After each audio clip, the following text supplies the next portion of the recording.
across much of Europe, certainly in the NATO states. If it was just Zelensky, you could almost forgive his delusion, because ultimately, at the end of the day, that's his country and possibly even his personal life that could be at stake here if things continue going their direction. But it's a little bit harder of a challenge when you look at the president of the United States, because it's one thing to have a delusion about your country here, but it's a second thing to have a delusion which could draw your country into a war it's not fighting. Here's what President Biden said at his UN General Assembly speech. But most importantly, the Ukrainian people stood up. I asked the people of this chamber to stand up for them.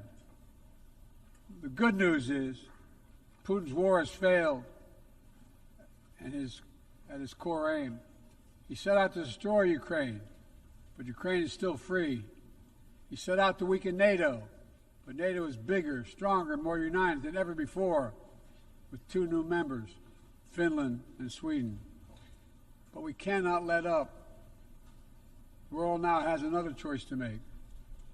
Will we sustain our support to help Ukraine win this war and preserve its freedom, or walk away and let aggression be renewed and a nation be destroyed?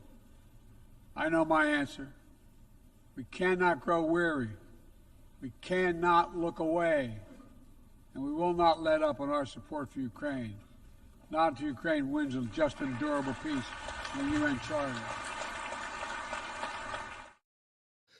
Wow. I mean, what are you talking about when you say until Ukraine wins a just and endurable victory on the battlefield? There's no prospect for that. So if the U.S., here's what concerns me, Doug. If he's making these kinds of statements clearly divorced from reality, way divorced from reality, might he also make a bad choice when it comes to whether he should or should not authorize long-range weapons from the West to be used by Ukraine, well, really operated by us, against Russian targets deep?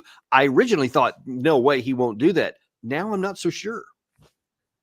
Well, the underlying assumption of your comment is that he's actually in control of anything. I don't think he is. I don't think he's been in control of much of anything for a long time. There are powerful figures behind him. These are billionaire oligarchs who are dedicated to the destruction of Russia, along with key figures inside his administration, people like Blinken and others. Sullivan is certainly part of that crew, who are maintaining the fiction that something good is happening and that they're winning. There's no such animal. It's complete and utter nonsense. I think the greater danger at this stage is that the Russian leadership in Moscow decides that we are not any longer governed by a legitimate political figure, that in fact we've been taken over by wealthy, powerful figures in the background, and therefore they can't assume anything positive about us any longer. In other words, they look at us and they say it's not enough to say that the Americans have lost their minds and are crazy and are willing to put the entire world at risk in the event of a nuclear exchange. They're now beginning to wonder whether or not they shouldn't get ready quickly for a major global conflict that will involve China and others that are siding with them against us. This is very, very disturbing. I listened earlier today to something that General retired Jack Keane had to say. And of course, he was a strident advocate for war with Russia.